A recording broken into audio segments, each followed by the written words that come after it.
Good evening everyone, I'm Mark Thompson. It's nice and dark, which means it's time for Family Stargaze with Mark. This is the first time that I'm trying to stream this via YouTube so I can share maps and pictures while you just listen as I guide you around the night sky. So you only need to look at your phones if you want to refer to the maps, or send me a message in the chat and I'll try to reply to as many as possible. Hopefully it's clear where you are. I hope you're wrapped up nice and warm and ready to go. I'll make sure there are plenty of pauses so you can work your way around the sky without me rushing off too fast. But now, if you're ready, let's get started. We're going to start by looking in a different direction to usual. This time we're going to start by facing north. Now I don't want you to cheat by finding Venus so you know you're looking west. This time I want you to find north the astronomer's way. Start by looking straight up to find the Plough. It's not a true constellation, it's a group of stars known as an asterism, but it's part of the constellation known as Ursa Major, the Great Bear. The point directly over your head is known as the zenith. The point below your feet is known as the nadir, but that's not a lot of use to astronomers. So overhead is the zenith, and I want you to start by looking and hunting around that part of the sky where you should find a large saucepan with a bent handle. It covers just about 25 degrees across the sky.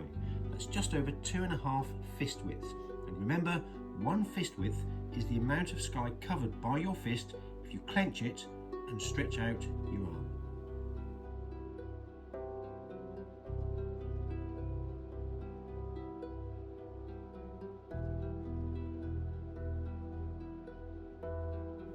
Once you've found the Plough, find the 2 stars at the front of the bowl, Merak at the bottom and Dubhe at the top. These 2 stars are well known as the pointer stars that point to a fainter and more inconspicuous star known as Polaris.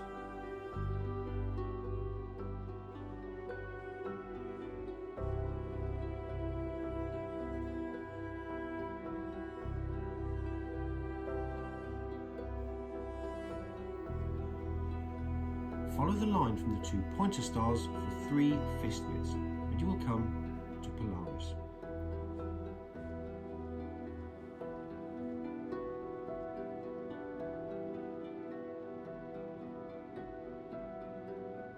Polaris marks the north celestial pole of the sky, which is the direction that the Earth's axis of rotation points. If you were stood at the north pole of the Earth, then the north celestial pole marked by Polaris would be directly overhead.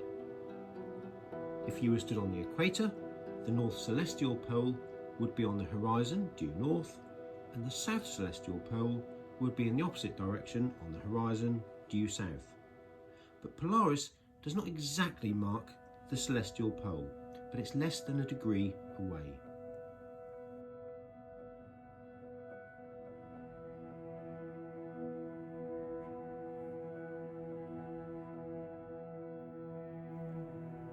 Polaris is not just the North Pole star, it's part of a constellation known as Ursa Minor, the Little Bear. You can actually see a small plough whose handle starts at the pole star. This is Ursa Minor.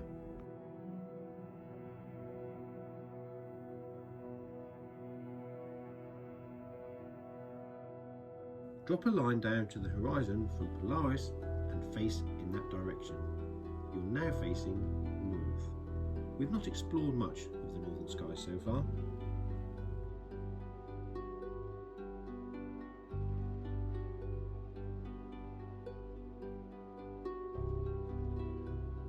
Take a look at the stars in that part of the sky. There's not many bright constellations, unlike the west and the east right now.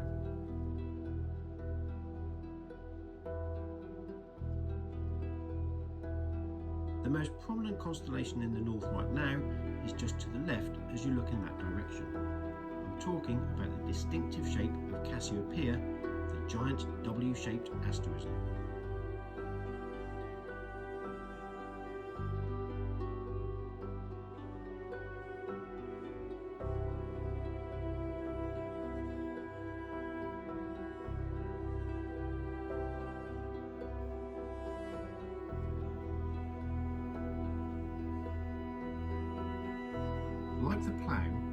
W of Cassiopeia is only part of the larger constellation. Let me know when you can see it.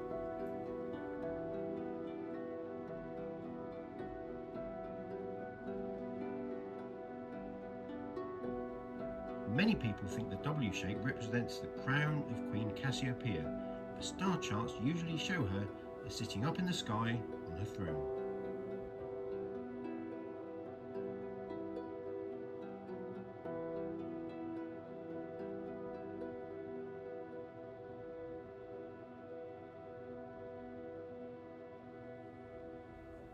If you look to the left of Cassiopeia by about 2 fist widths, then you will see a curve of stars that runs parallel to the horizon.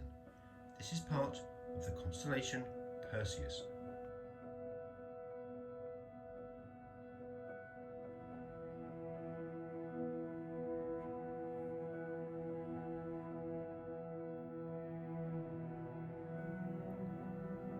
Perseus is a hero in Greek mythology for slaying the monster Medusa.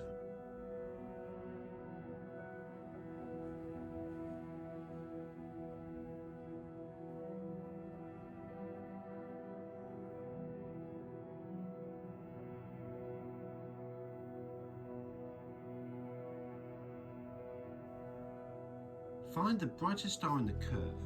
It's called Merfac and is a double star system.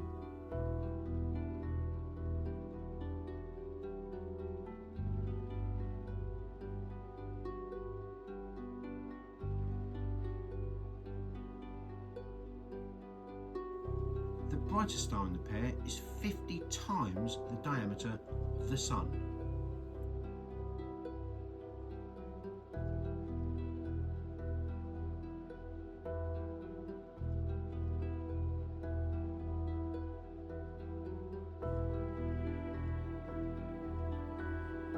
Merfac is a circumpolar star, which means from the UK it never sets and is always above the horizon.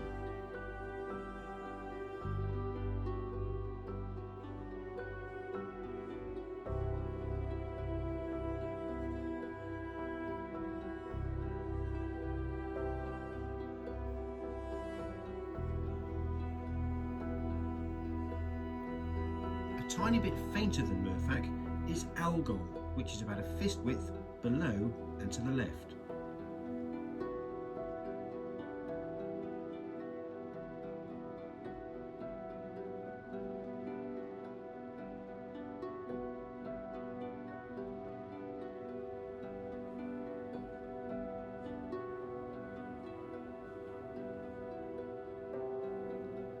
You won't be able to tell from the naked eye observation, but Algol is a 3-star system.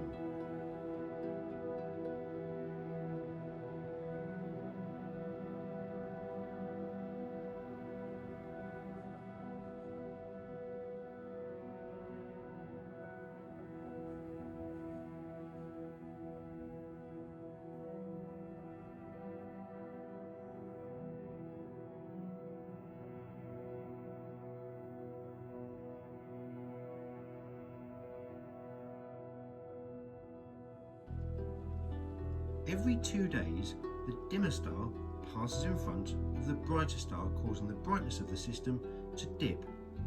This is followed by a slightly smaller dip when the bright star passes in front of the fainter one.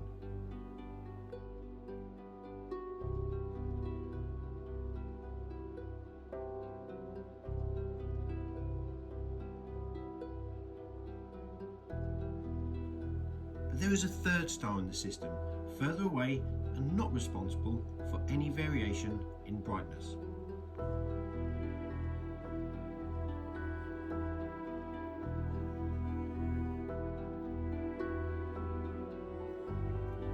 One of the treasures of the nighttime sky sits between the curve of stars in Perseus and the W shape of Cassiopeia. Those of you with dark skies might just be able to see it with the naked eye. I'm talking about the fabulous Perseus double cluster, and it sits smack bang in between Perseus and Cassiopeia.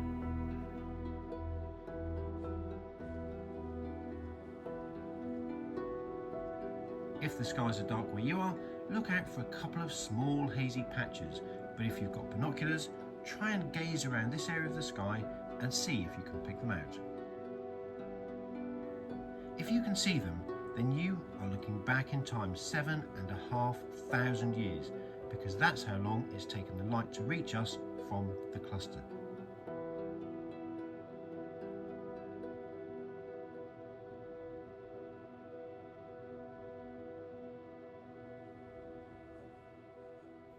The clusters go by the official catalogue names of NGC 869 and NGC 884 because they're catalogued in the new general catalogue.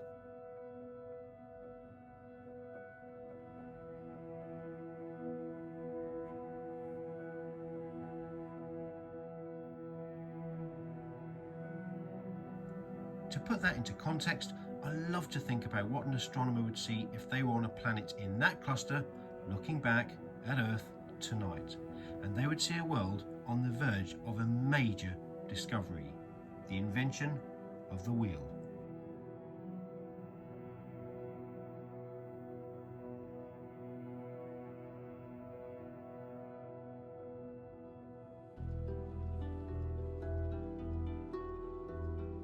There's about 20,000 stars in the two clusters put together, and they're estimated to be about 12.8 million years old.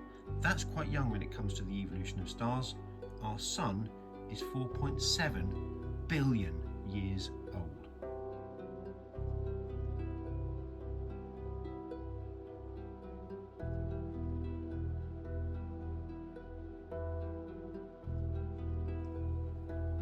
Now turn to your right. Depending on the number of obstructions on your horizon, you'll either see one or two bright stars. Look for a bright orange coloured star. This is Ursa in Boertes.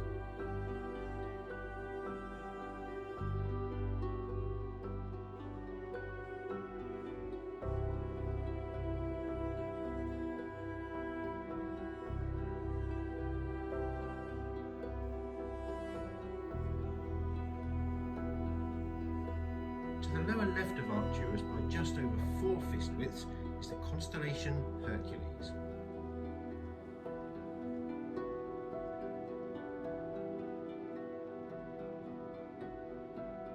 Can you see the square that marks the chest of Hercules the Hunter?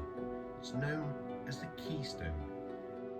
Down the right-hand side of the square is another jewel of the sky.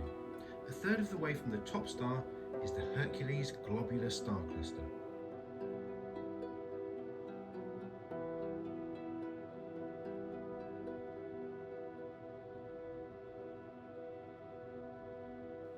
This cluster is even further away than the Perseus double cluster, at a distance of 25,000 light years away. Globular clusters, as their name suggests, are spherical in shape, unlike the rather more straggly look of open clusters like those in Perseus.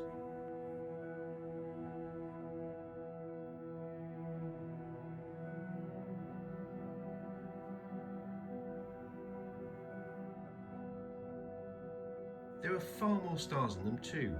The Perseus double cluster system has around 20,000 stars, but the Hercules globular cluster has an estimated 250,000 stars in it.